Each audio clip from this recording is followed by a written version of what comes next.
Even as a small boy in Tupelo, Mississippi, Elvis Presley knew his voice was different. It wasn't just a sound that came from his throat. It felt like something that moved through him, something bigger than himself. He remembered the first time he truly felt it, not just heard it. He was maybe 10 years old, standing in the aisle of the First Assembly of God Church, the air thick with the smell of old wood and worn hymnals. Sister Annie, with her stern but kind eyes, was leading the congregation in a hymn Elvis loved to sing. He loved the way the vibrations tickled his chest, loved the feeling of joining in with everyone else. But this particular Sunday was different, as the notes of Old Rugged Cross filled the humble sanctuary. Elvis opened his mouth, and something shifted. It wasn't just his voice anymore. It was as if a channel had opened, and a pure, strong sound poured out, resonating not just in his ears, but deep inside his bones. He felt a strange warmth spread through him, a feeling of absolute rightness. It was like he wasn't just singing the words, he was feeling them, and that feeling was being carried on the wings of his voice, reaching out to every soul in that room. He saw his mother Gladys in the pew beside him, her eyes closed, a peaceful smile on her face. And then he saw others. A woman in front of them, usually restless, sat perfectly still, a tear tracing a path down her cheek. An old man in the row behind his shoulders, usually slumped, sat up a little straighter. It wasn't a sudden dramatic miracle, but a subtle, undeniable shift in the atmosphere. The song through his voice seemed to soothe, to comfort, to lift after the service. His mother squeezed his hand. "You sing so beautifully, son," she whispered, her voice thick with pride. But Elvis knew it wasn't just him. It was something else, something beyond his own young self. He tried to explain it to her once, while they were sitting on the porch swing, watching the fireflies blink in the twilight. "Mama," he'd said, his voice small, "when I sing, it feels like someone else is helping me. Like it's not just me making the sound." Gladys, always attuned to her son's sensitive nature, just nodded gently. "Maybe it's the Lord precious," she'd replied, her eyes soft. "He gives us all gifts. And yours, well, your voice is certainly a special one." Her words resonated with him. The Lord, a higher power, that felt right. It felt exactly like what he was experiencing. It was a profound sense of humility, a feeling that he was merely a vessel. The voice wasn't his to keep. It was his to share. And for the first time, a vague, unformed idea began to settle in his young heart. This gift, this incredible sound that came through him, must have a purpose. It wasn't just for hymns on Sundays. It felt like it was meant for something more. Under the old oak tree in their yard, the leaves rustling as if listening. In the fields behind their house, the crickets providing a natural rhythm section. He'd sing to his reflection in the muddy creek, watching the ripples spread, wondering if his voice could do the same. Each time that same feeling would wash over him, the warmth, the connection, the sense of something divine flowing through him. He didn't understand what that purpose was yet, but he knew it was there like a silent hum beneath the surface of his everyday life. Sometimes other kids would stop their games to listen, sing that song again, and he would nod for attention, not really. Because when he sang, he felt whole, felt like he was doing exactly what he was meant to do. He wasn't thinking about fame or money. He was just thinking about that feeling, that undeniable presence that wrapped around his voice like a golden shawl. It was a secret understanding, a quiet promise, made between a young boy and a power he couldn't name, but deeply felt. The spark had been lit, a tiny flame in his soul promising a lifetime of melody and meaning. He was just beginning to understand that his voice was a sacred trust, and that one day he would understand what his one job truly was. As Elvis grew moved with his family to Memphis, the feeling intensified. The voice that had been a gentle hum in Tupelo now felt like a living, breathing entity within him, pushing him, urging him. Memphis was a city bursting with sounds, blues from Beale Street, gospel from every street corner, church, country music drifting from radios. Elvis absorbed it all, letting the diverse rhythms and melodies weave into the fabric of his own burgeoning talent. He wasn't just listening, he was learning how different sounds made people feel, how music could evoke laughter, tears, or a deep, soulful nod of understanding. He found himself drawn to places where music lived and breathed. He'd spend hours in record stores, not just listening, but studying. He'd hear a gospel choir raise the roof and feel that familiar warmth ignite within him, that sense of connection to something holy. Then he'd hear a blues singer pour out his heart, and he'd feel the raw emotion, the shared human experience. His own voice, already a remarkable instrument, began to blend these influences, creating something new and electrifying, but it was always more than just talent. It was that feeling. He started playing around with his guitar, a cheap worn instrument his parents helped him get. He'd sit alone in his room, strumming chords and letting his voice soar. Sometimes he'd close his eyes and just let the sound pour out, not thinking about the notes, just feeling the energy. In those moments, he felt closest to that higher power his mother had spoken of. He felt like a conduit. He started performing in small, casual settings. At school talent shows, he'd get up shy, but resolute, and sing a gospel tune. The reactions were immediate and profound. Kids would stop weary and lean forward. It wasn't just that he had a good voice. It was the feeling he put into it, a raw honesty that touched something deep inside people. He saw the way his music could make people forget their worries, even just for a few minutes. He saw it bring smiles, a sense of peace, even a powerful release of emotion. One evening, he was singing at a local amateur show, a small gathering in a community hall. He sang a song he'd heard on the radio, a bluesy ballad. As he sang, a woman in the front row who had looked tired and sad when she walked in slowly lifted her head. Her eyes, which had seemed dull, began to sparkle. By the end of the song, she was openly weeping, but it wasn't a sad cry. It was a cathartic release. Afterwards, she came up to him, her voice trembling. "Son," she said, "I haven't felt that good in years. Your voice, it just healed something inside me. Healed something, that was it. That was the purpose. It wasn't just about entertainment. It was about touching souls, lifting spirits, bringing comfort, even healing." The job began to crystallize in his mind. His voice wasn't just for his own enjoyment or for making a living.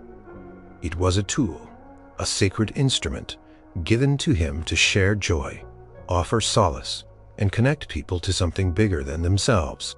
He saw the hunger in people's eyes, the longing for something real, something that spoke to their heart, and he knew deep down that his voice could be that something. He didn't talk about it much, this profound conviction. It felt too personal, too sacred to put into casual words.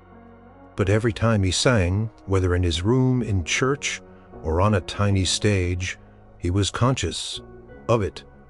He was doing his job. He was letting the gift flow through him, giving it freely, watching its power ripple outward. The whispers of a calling were growing louder, transforming into a clear, undeniable directive.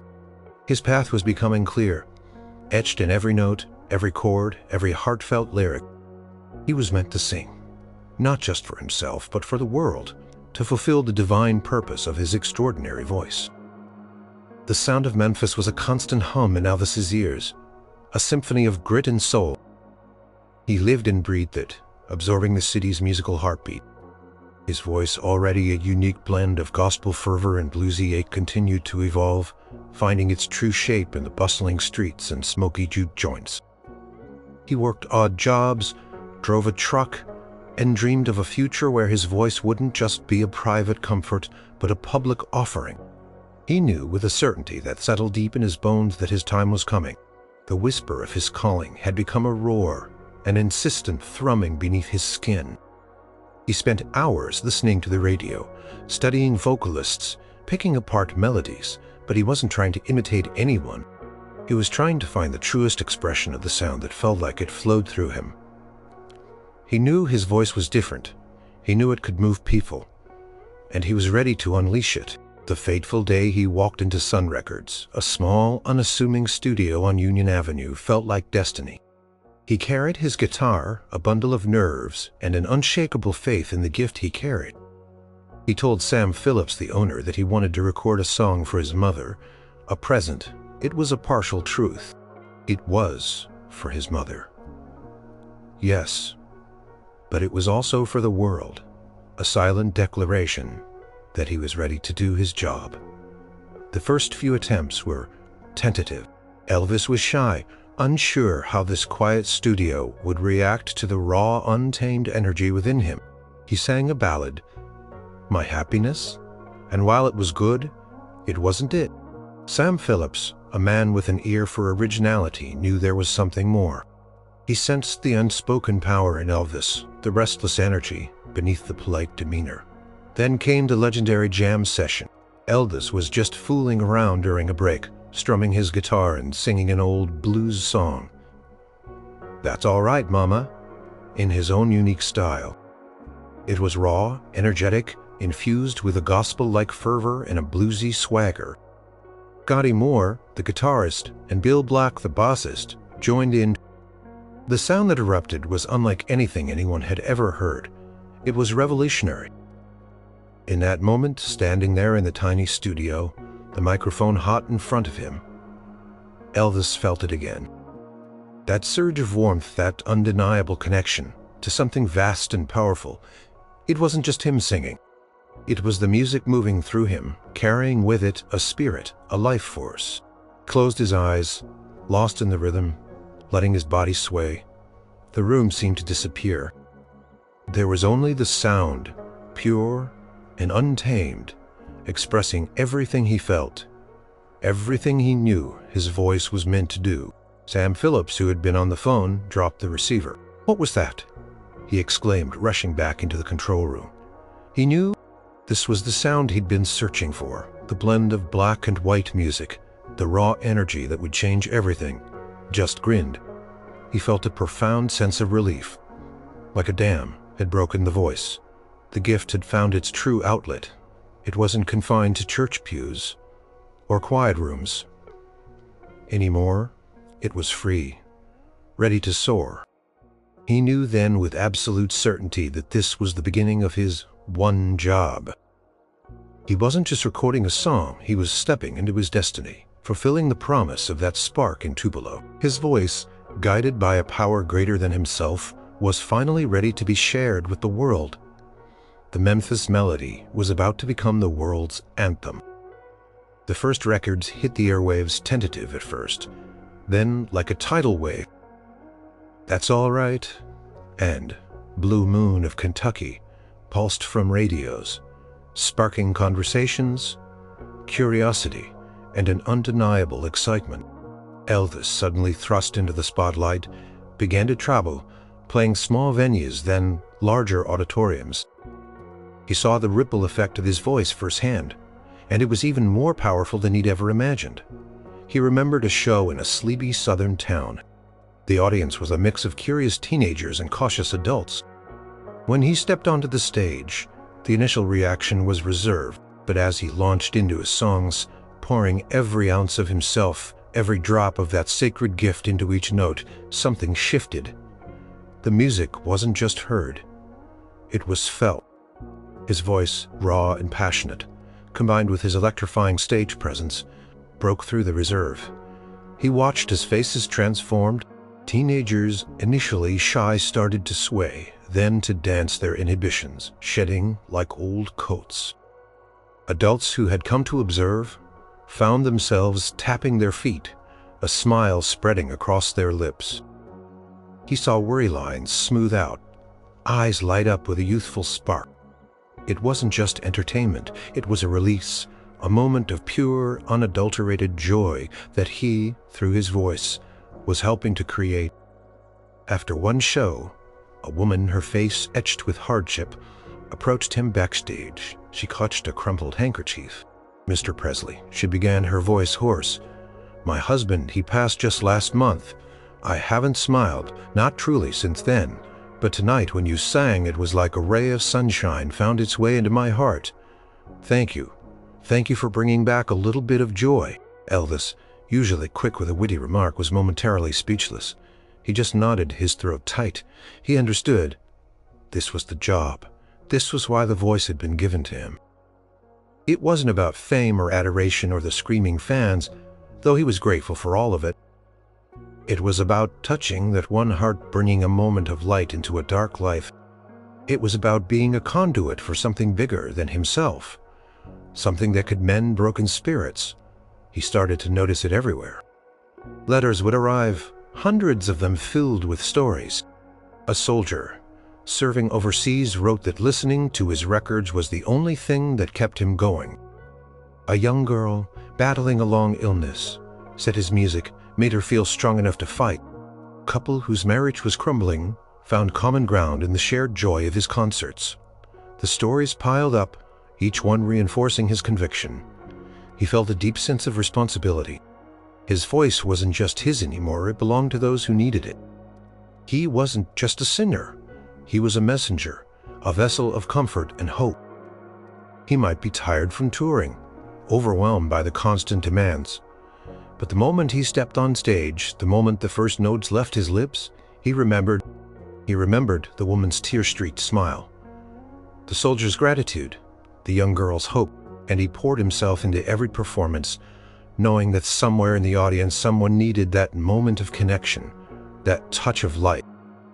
The ripple effect was spreading, turning into waves, then currents, touching lives far beyond what he could see. And Elvis, with every fiber of his being, understood that this was his sacred calling, his one true job. Fame descended upon Elvis like a roaring gale, fast and furious. One moment he was a shy boy from Tupelo. The next he was Elvis the Pelvis, a sensation, a phenomenon. The screaming crowds, the flashing cameras, the endless demands, it was exhilarating, overwhelming, and at times isolating. The simple act of singing, of connecting, began to feel complicated by the machinery of celebrity.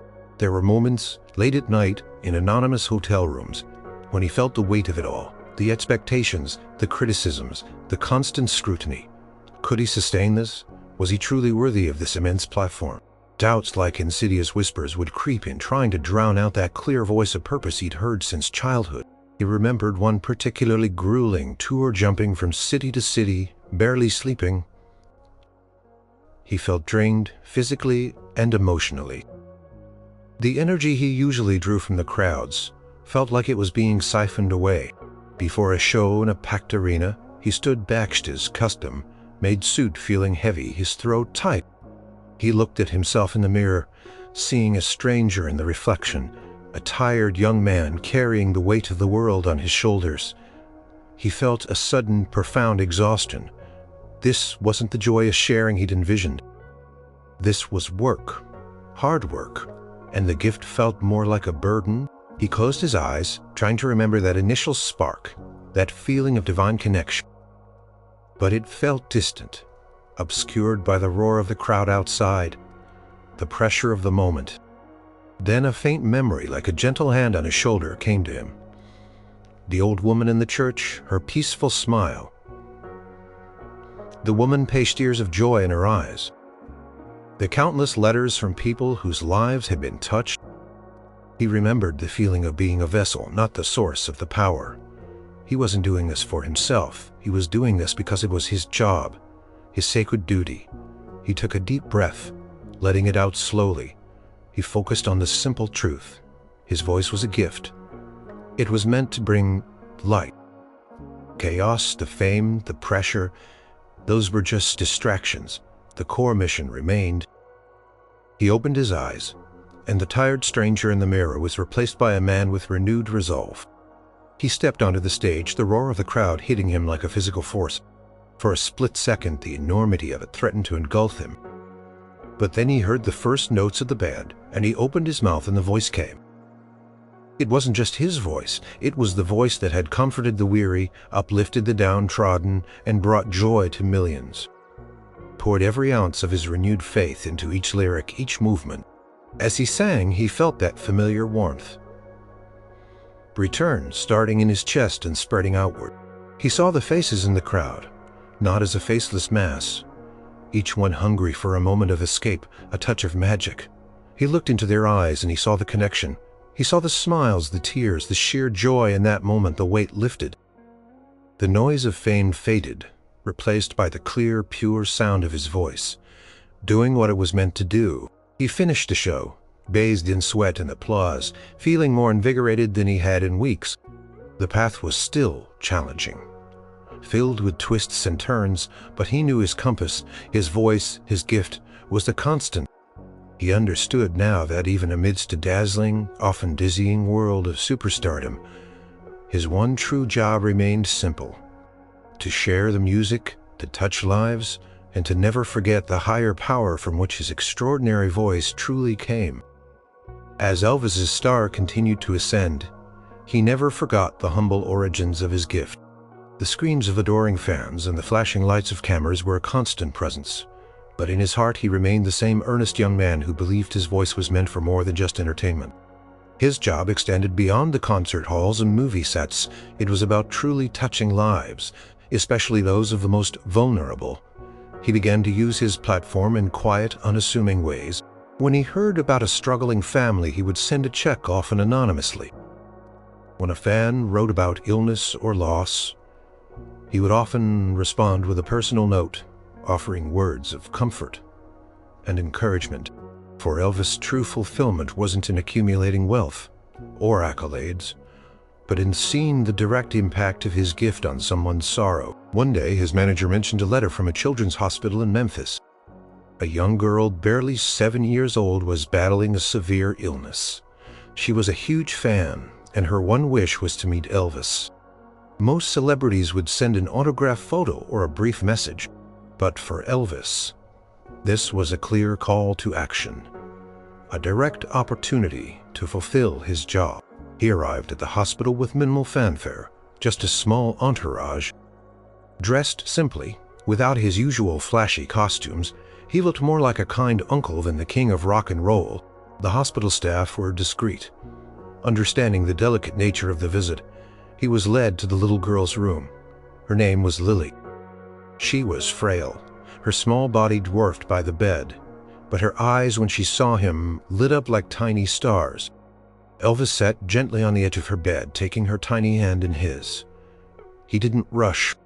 He listened as she whispered about her favorite songs, about her stuffed animals, about how brave she was trying to be. He talked to her as if she were the most important person in the world, which in that moment she was.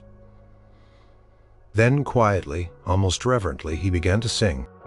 Not one of his booming, hip-swiveling hits, but a soft, tender gospel hymn, Peace in the Valley. His voice, usually so powerful, was mellowed, infused with such profound tenderness that it seemed to wrap around Lily like a warm, protective blanket. He sang only for her, his eyes fixed on her small face. As he sang, Lily's tense shoulders relaxed. A faint smile touched her lips, and her eyes, though still weak, shone with a profound peace. For a few minutes, the pain, the fear, the sterile hospital room seemed to fade away. There was only the pure comforting sound of his voice, carrying a message of hope and solace directly to her heart. When he finished, a tear slipped from Lily's eye. But it was a tear of comfort, not sadness. "Thank you, Elvis," she whispered, her voice barely audible. "It made me feel safe." Elvis squeezed her hand. "You are safe, little angel," he murmured, his own eyes a little misty. He stayed with her for a while longer, just talking, holding her hand. When he finally left, he felt an almost overwhelming sense of purpose. This was it. This was the true manifestation of his gift. It wasn't about selling records or filling stadiums. It was about using his voice to alleviate suffering, to bring peace to a child, to offer a moment of grace in the face of hardship. He continued these visits quietly. Throughout his life, to hospitals, to orphanages, to individuals in need. He always said his mother taught him the importance of giving back, but for Elvis, it was more than charity. It was fulfilling his sacred duty. His voice, a divine instrument, was a conduit for love, comfort, and hope. A beacon for the vulnerable in a sometimes dark world. He was doing his job, One whispered song, one gentle touch, one moment of shared humanity at a time. The relentless pace of superstardom, the constant touring, the demands of movies and recording sessions sometimes left Elvis feeling hollowed out despite the roaring success. He was adored by millions, living a life of unimaginable luxury. Yet there were quiet moments, often in the dead of night, when he felt a spiritual emptiness.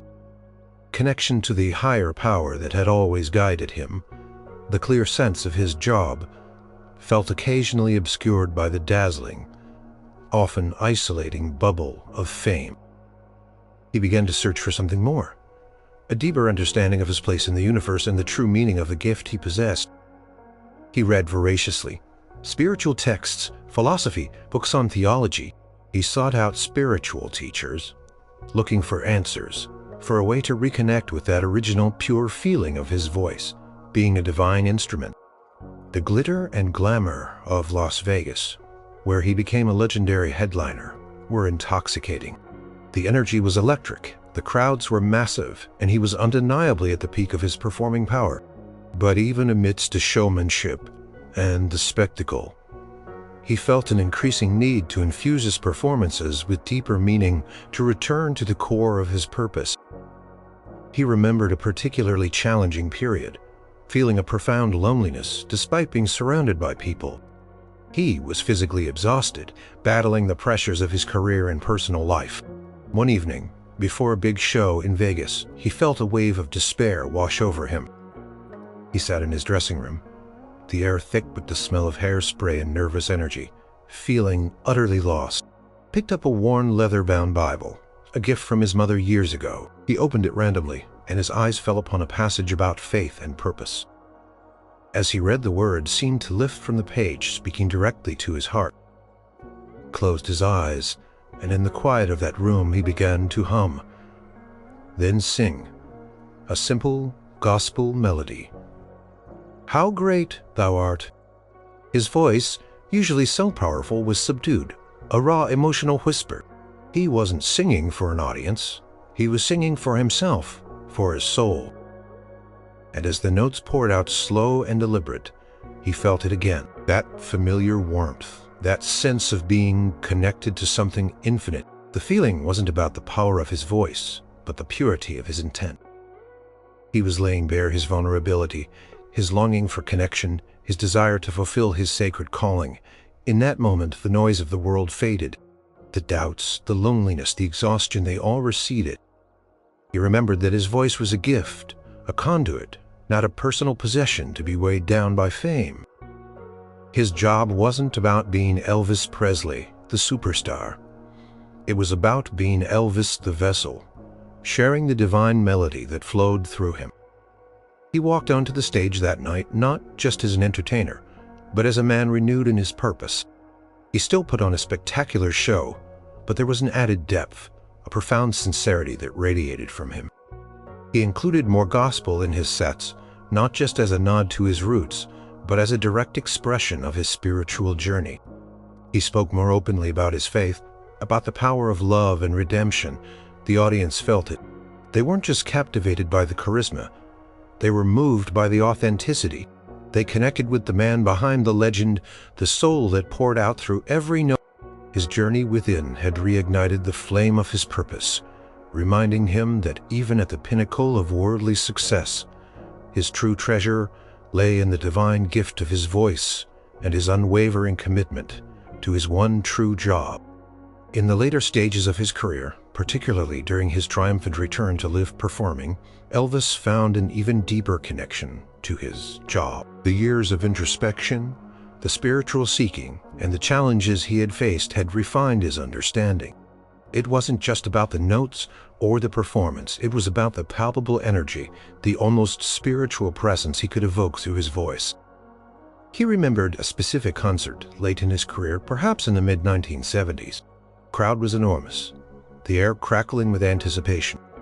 He walked onto the stage, a little older, a little heavier, but with an undeniable aura that filled the arena. He was no longer just the young rebel. He was an icon, a living legend. But for him, he was still the same boy from Tupelo, ready to share his gift. He launched into his set, his voice powerful, rich, and imbued with years of experience and emotion. He sang his classic hits, each one delivered with a renewed passion. But when he reached the middle of the show, he paused, took a deep breath, and began to sing a gospel hymn, an American trio. As the song built, weaving together Dixie, Battle Hymn of the Republic, and All My Trials, something extraordinary happened. Elvis wasn't just singing. He was pouring his entire being into the performance. His eyes closed at times, his body swaying, his hands outstretched as if gathering the very air around him. The power of his voice transcended mere sound. It became a force, a spiritual current flowing through the arena. The audience, usually a cacophony of screams and cheers, fell into an almost reverent silence. People stood transfixed, tears streaming down their faces. There were no shouts for specific songs, no requests for an encore. Just a profound collective stillness broken only by the soaring majesty of Elvis's voice. He seemed to connect with every single person in that vast space, touching their hearts, stirring their souls. He wasn't just entertaining. He was elevating. He was not just performing, he was communing. He felt that familiar warmth, that divine connection stronger than ever before. It wasn't a fragile spark anymore. It was a roaring bonfire, radiating through every fiber of his being. He was a pure vessel, allowing the music, the message, the emotion to flow unimpeded. When he reached the crescendo, his voice ringing with power and a heart-breaking beauty, the sheer force of it brought the audience to its feet, not in a frantic standing ovation, but in a slow, awestruck rise, a silent testament to the raw, brave power they were witnessing. Many had their hands over their hearts. Others were openly weeping, overwhelmed by the emotional intensity. Elvis stood there, bathed in the spotlight, feeling completely fulfilled. This was it. This was his job. It wasn't about the accolades or the fame. It was about this moment, this profound connection, this shared spiritual experience. He had used his voice, the divine gift, to create a space where thousands of people could feel something real, something transcendent, something that reminded them of their own humanity and the beauty of shared emotion. He bowed a deep, heartfelt bow, not just to the audience, but to the source of his gift. He walked off stage that night, not just as the king, but as a humble servant of a higher calling, knowing he had done his work, fulfilling his sacred purpose with every note, every chord, every beat of his powerful heart. The power of his presence channeled through his voice had truly touched the world.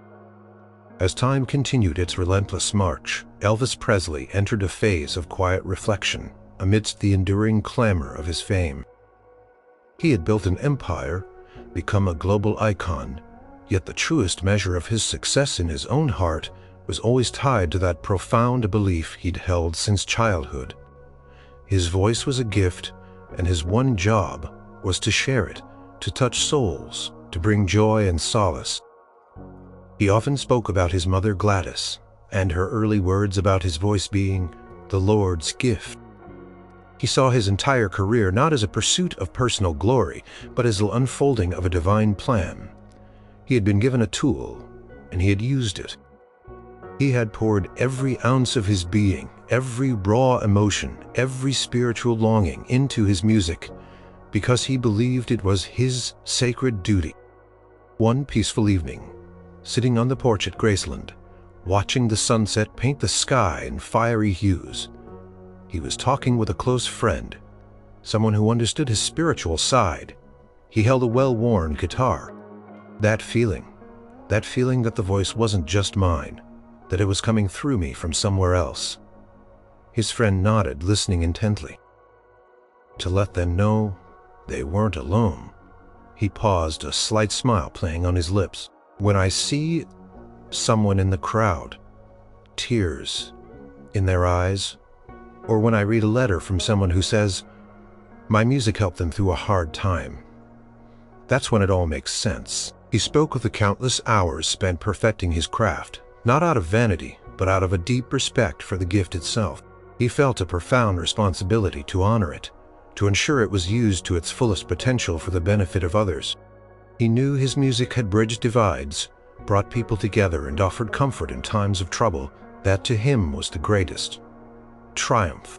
He understood that his job was never about seeking adoration, but about sharing love. His love for humanity expressed through the powerful conduit of his voice. He had poured his heart and soul into every performance, every recording, because he genuinely believed he was fulfilling a divine mission.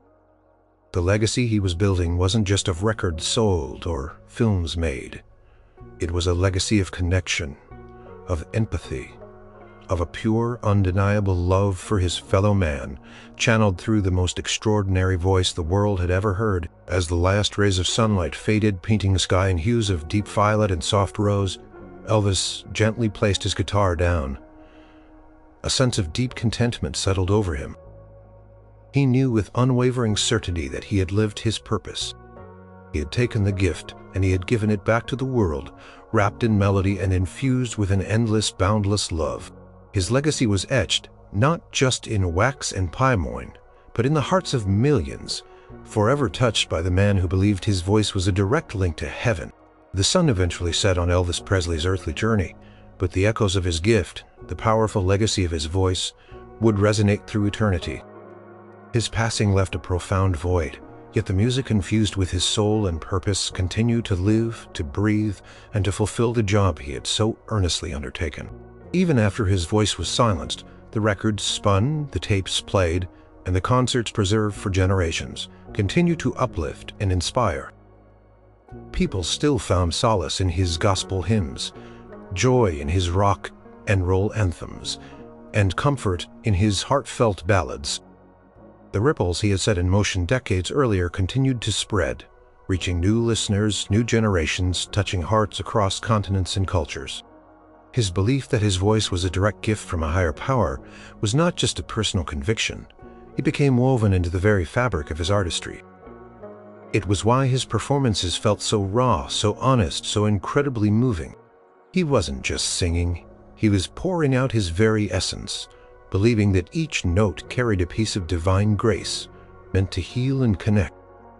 Years after his passing, a young woman barely in her 20s found herself going through a dark time.